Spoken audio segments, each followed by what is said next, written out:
మార్చి 3వ తేదీ రోజున కేతుగ్రస్త సంపూర్ణ చంద్రగ్రహణము ఏర్పడుతూ ఉన్నది.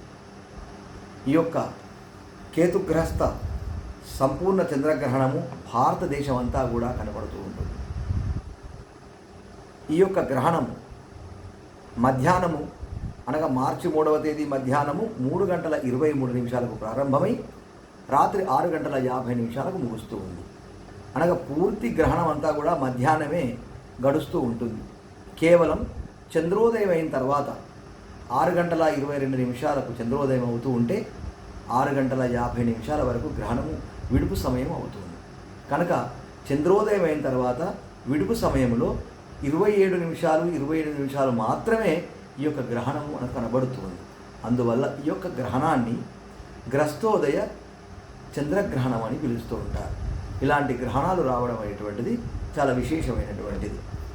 ఎక్కువగా ఈ గ్రహణం అంతా కూడా మధ్యాహ్నమే ఉంది. అనగా మధ్యాహ్నం 3:23 నుంచి మొదలుకొని ప్రారంభమవుతూ ఉంది కనుక గ్రహణం అంతా కూడా సంపూర్ణంగా మధ్యాహ్నమే వెళ్ళిపోతుంది. సాయంత్రం కేవలం 27 నిమిషాలు మాత్రమే గ్రహణం మనకు కనబడుతూ ఉంటుంది. కనుక దీని వలన ఈ యొక్క గ్రస్తోదయ చంద్రగ్రహం వలన మరి ప్రజలకు ఎలాంటి ఇబ్బందులు ఉండవని చెప్పడం జరుగుతూ ఉంది. ఎందుకంటే సంపూర్ణంగా అంతా కూడా మరి మధ్యాహ్నమే గడిచిపోతుంది కనుక రాత్రి చంద్రోదయం తర్వాత ఎక్కువగా ఉన్నటువంటి గ్రహణాల వల్లనే కాస్త ఇబ్బందులు జరుగుతూ ఉంటాయి. కనుక మరి గ్రహణం యొక్క ప్రభావం ప్రజలపై ఏమాత్రము ఉండదని శాస్త్ర గ్రంథాలు చెబుతూ ఉన్నాయి. ఇక ఈ యొక్క కేతుగ్రస్త చంద్రగ్రహణము పుబ్బా నక్షత్రము సింహరాశిలోను కర్కాటక లగ్నంలో సంభవిస్తూ ఉన్నది. అందువల్ల ఈ యొక్క పుబ్బా నక్షత్రం వారు, సింహరాశి వారు, అదేవిధంగా మఘా నక్షత్రము పుబ్బా నక్షత్రము వారు, మఘా నక్షత్రం వారు, పుబ్బా నక్షత్రం వారు, ఉత్తర 1వ పాదములో పుట్టినటువంటి జన్మించినటువంటి నక్షత్రం వారు, సింహరాశి వారు ఎట్టి పరిస్థితుల్లో కూడా గ్రహణాన్ని చూడరారు. అదేవిధంగా ఈ యొక్క సింహరాశికి 6, 8, 12 రాశులైనటువంటి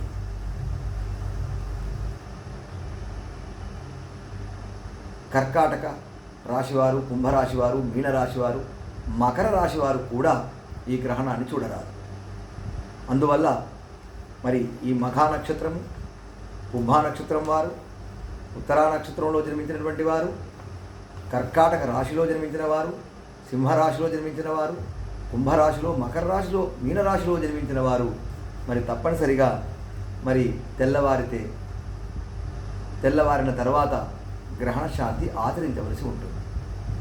మరి ఈ యొక్క గ్రహణమునకు లోనైనటువంటి రాశుల వారికి ఆర్థిక సమస్యలు, కుటుంబ సమస్యలు, కుటుంబ చిక్కులు, ఆందోళనలు, తర్వాత అదేవిధంగా అనారోగ్య సమస్యలు ఈ యొక్క గ్రహణం యొక్క ప్రభావం వలన వచ్చే అవకాశం ఉంటుంది. కనుక మరి ఈ చెప్పబడినటువంటి రాశుల వారు, ఆయా నక్షత్రాల వారు తప్పనిసరిగా మరి భగవన్నామస్మరణ చేయడం, గ్రహణ శాంతిని ఆచరించడం, మరి రావి చెట్టుకు 21 సార్లు ప్రదక్షిణ చేయడం, రుద్రాభిషేకం చేయడం, శివనామస్మరణ చేయడం, దుర్గాదేవిని పూజించడం అనేటువంటిది చాలా విశేషంగా చెప్పబడుతూ ఉన్నది. తప్పనిసరిగా మరి మఘా నక్షత్రంలో జన్మించిన వారు, పుబ్బా నక్షత్రంలో జన్మించిన వారు, ఉత్తరా నక్షత్రం 1వ పాదంలో జన్మించిన వారు, మరి కర్కాటక రాశి, సింహరాశి, కుంభరాశి, మకర రాశి, మీనరాశి వారు తప్పనిసరిగా యథాశక్తిగా వారి యొక్క శక్త్యానుసారంగా మరి ఆ యొక్క గ్రహణ శాంతిని కానీ ఆ యొక్క మిగతా పరిహారాలను కానీ తప్పకుండా చేయడం వలన సకల శుభాలు కూడా కలుగుతూ ఉంటాయి. ఇక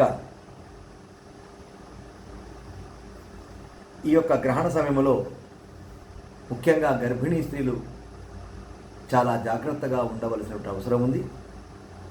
గ్రహణ వేద ప్రారంభం కానుంచి మొదలుకొని గ్రహణము పూర్తయ్యేంత వరకు కూడా మరి బయటికి రాకుండా ప్రశాంతంగా విశ్రాంతి తీసుకోవాలి. అదేవిధంగా గ్రహణాన్ని మరి గర్భిణీ స్త్రీలు ఎట్టి పరిస్థితుల్లో చూడకుండా ఉండాలి. ఇక ఏమాత్రం కదలకుండా విశ్రాంతిగా ఉంటూ భగవన్నామస్మరణ చేస్తూ గ్రహణం ఉదయం 7:30 నుంచి మొదలుకొని రాత్రి 7:30 వరకు కూడా మరి విశ్రాంతిగా ఉంటూ మరి భగవన్నామస్మరణ చేస్తూ మరి అటు ఇటు కదలకుండా, బయటికి రాకుండా, గ్రహణాన్ని చూడకుండా, గ్రహణ వేదకు లోను కాకుండా మరి ఉండవలసినటువంటి అవసరం ఉన్నది. ఇక గర్భిణీ స్త్రీలు ద్రవ పదార్థాలు తీసుకోవచ్చు. అదేవిధంగా కఠినమైనటువంటి పనులు ఆ రోజు గ్రహణ సమయంలో కానీ, గ్రహణము తెల్లవారి గ్రహణ శూల అంటారు, గ్రహణ శూల సమయంలో కానీ మరి కఠినమైనటువంటి పనులను చేయడం, పదునైనటువంటి వస్తువులతోని పనులు చేయడం, మరి ఇతరత్ర ఏదైనా పనులను, ఇంటి పనులను కానీ ఇతరత్ర చేయడం అనేటువంటిది మరి మంచిది కాదు. చాలా జాగ్రత్తగా ఉంటూ గర్భిణీ స్త్రీలు మరి చంద్రగ్రహణంలో తీసుకోవలసినటువంటి అన్ని జాగ్రత్తలను తీసుకుంటే, ముఖ్యంగా భగవన్నామస్మరణ చేయడం అనేటువంటిది తప్పనిసరి. ఈ విధంగా చేయడం వలన మరి పుట్టబోయేటువంటి శిశువులకు మరి ఆ యొక్క భగవంతుడి యొక్క ఆశీస్సులు ఉంటాయి, స్వామివారి యొక్క అనుగ్రహం కూడా కలుగుతూ ఉంటుంది. కనుక తప్పనిసరిగా మరి యథావిధిగా చెప్పబడ్డటువంటి సూచనలను, జాగ్రత్తలను పాటించి మరి నడుచుకోవలసిందిగా మరి కోరడం జరుగుతూ ఉంది. అదేవిధంగా చంద్రగ్రహణ సమయంలో నియమాలు, పరిహారాల గురించి మనం చెప్పుకోవడం జరుగుతూ ఉంది. మార్చి 3వ తేదీ మంగళవారం రోజున ఉదయం 6 గంటల లోపే దేవాలయాల్లో దీపారాధన చేసి స్వామివారికి మరి నివేదన చేస్తూ ఉండాలి. 6 గంటల తర్వాత మరి దేవాలయాలన్నింటినీ కూడా మూసి ఉంచాలి. తిరిగి రాత్రి గ్రహణం పూర్తయిన తర్వాత అనగా 7:30 తర్వాత సంప్రోక్షణ చేసి మరి యథావిధిగా మూర్తులకు అభిషేకములు, అర్చనలు, ఆరాధనలు, నివేదనలన్నీ కూడా చేయడం వలన మరి లోక కళ్యాణం జరుగుతూ ఉంటుంది.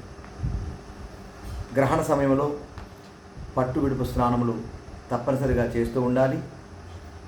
అదేవిధంగా చంద్రగ్రహణ సమయంలో ఏదైనా నిల్వ ఉండేటువంటి ఆహార పదార్థముల మీద తప్పనిసరిగా దర్భలను వేసి ఉంచాలి. ఒకవేళ దర్భ దొరకకపోతే ఆ యొక్క గరికెను కూడా వేయవచ్చు. అలాంటి గరికెను కానీ, దర్భను కానీ నిల్వ ఉండే ఆహార పదార్థాల మీద కానీ, నీటిపైన కానీ వేయడం వలన మరి ఆ యొక్క గ్రహణ దోషం అంటకుండా ఉంటూ ఉంది. ఇక గ్రహణ సమయంలో భగవన్నామస్మరణ చేయడం,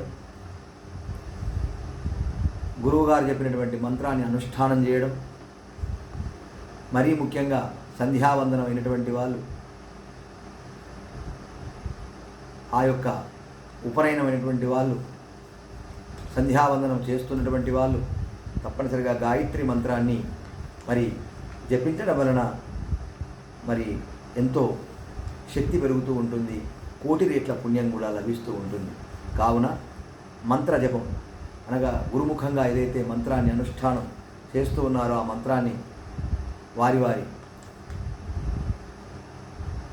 గురువు చెప్పినటువంటి సాంప్రదాయానుసారంగా ఈ యొక్క గ్రహణ సమయంలో మరి జపించడం వలన, ముఖ్యంగా గాయత్రి మంత్రాన్ని పఠించడం వలన మరి ఎన్నో రేట్ల పుణ్యం కూడా లభిస్తూ ఉంటుంది. ముఖ్యంగా ఈ యొక్క గ్రహణ సమయంలో, చంద్రగ్రహణ సమయంలో జపము చేయడము, ధ్యానము చేయడము, అదేవిధంగా దానము చేయడము కూడా చాలా విశేషంగా చెప్పబడుతూ ఉన్నది. కనుక అందరూ కూడా, ప్రతి ఒక్కరు కూడా ఈ యొక్క గ్రహణ సమయంలో జపాలు చేయడం, ధ్యానం చేయడము, మరీ ముఖ్యంగా దానం చేయడం అనేటువంటిది తప్పనిసరి చేస్తూ ఉండండి. మరి సకల దోషాలన్నీ తొలగిపోతూ ఉంటాయి. మరి అన్ని విధాలుగా కూడా ఆ యొక్క గ్రహణ దోష నివారణ కూడా జరుగుతూ ఉంటుంది. రాత్రి 7:30 తర్వాత శుద్ధ బింబానంతరము మరి దేవాలయాలలో సంప్రోక్షణ చేయడం, అదేవిధంగా మన ఇంటిలో పూజా మందిరములలో దేవతామూర్తులను, విగ్రహములను, పటములను మరి శుభ్రపరచుకొని మరి భోజనాది కార్యక్రమాలన్నీ మనం చేస్తూ ఉండాలి. ఈ గ్రహణ సమయంలో ఉదయం మార్చి 3వ తేదీ ఉదయం 11 గంటల లోపే అందరూ కూడా భోజనాలన్నీ కూడా పూర్తి చేస్తూ ఉండాలి. 11 తర్వాత ఎవరు కూడా మళ్ళీ రాత్రి 7:30 వరకు కూడా ఎవరు కూడా భుజించరాదు. కేవలం వృద్ధులు, పిల్లలు, అనారోగ్యవంతులు మాత్రమే కొంత అవకాశం ఇచ్చి వారికి భోజనాది కార్యక్రమాలు, అది కూడా 2 గంటల లోపే వారికి కూడా మరి భోజనాది కార్యక్రమాలు కానీ ద్రవపదార్థాలు కానీ తీసుకునేటువంటి అవకాశం ఉంది. కనుక ఉదయం 11 గంటల లోపే భోజనాలన్నీ పూర్తి చేయడం, రాత్రి 7:30 తర్వాత మన ఇంటిని శుభ్రపరచుకోవడం, దేవతామూర్తుల విగ్రహములను, పూజా మందిరములను, దేవుడి యొక్క పటములను అన్నీ కూడా శుభ్రపరచుకొని మరి భోజనాది కార్యక్రమాలు చేయడం అనేటువంటిది చాలా మరి ముఖ్యమని చెప్పడం జరుగుతూ ఉంది.